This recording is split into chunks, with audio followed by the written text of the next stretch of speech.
స్కాంద పురాణంలోని వైష్ణవ ఖండం ప్రకారం కార్తీక సోమవారం నాడు ఈ 6 పనుల్లో ఏ ఒక్కటి చేసినా సరే శివుడు మీ మనోభిష్టాలన్నీ నెరవేరుస్తాడు.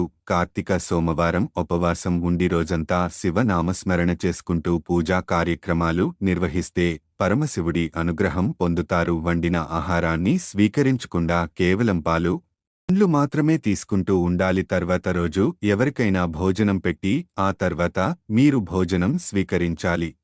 నక్తం కార్తీక సోమవారం ఉదయం పూట శివ పూజ, శివాభిషేకం చేశాక భోజనం చేయవద్దు. మళ్ళీ సాయంత్రం పూజా కార్యక్రమాలు నిర్వహించి శివుడికి అన్నం నైవేద్యంగా సమర్పించాలి.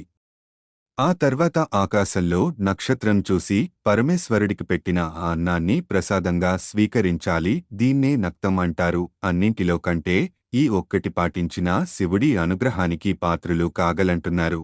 ఏకభుక్తం పరమేశ్వరుడి సంపూర్ణ అనుగ్రహం పొందాలంటే మీరు చేయాల్సిన మరో పని ఏకభుక్తం. ఉదయం శివ పూజ చేశాక ఆహారం స్వీకరించొచ్చు, కానీ సాయంత్రం మళ్ళీ శివ పూజ, శివాభిషేకం చేశాక రాత్రి అన్నం తినకుండా కేవలం పాలు పండ్లు మాత్రమే తీసుకోవాలి.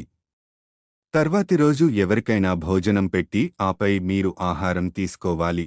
కార్తీకమాసంలో సోమవారం ఈ నియమం పాటించినా మంచి ఫలితం ఉంటుంది. అయాచితం అంటే ఏమిటంటే మీరు ఆహారం తినడానికి ప్రయత్నించకుండా ఎవరు ఏది ఇస్తే దాన్ని మాత్రమే ఆహారంగా స్వీకరించడంగా చెబుతారు. కార్తీక సోమవారం మీరు ఏ పూజలు చేయకపోయినా తెల్లవారు జామున చన్నీటి స్నానం చేసినా చాలు, శివుడి సంపూర్ణ అనుగ్రహం కలుగుతుందంటున్నారు.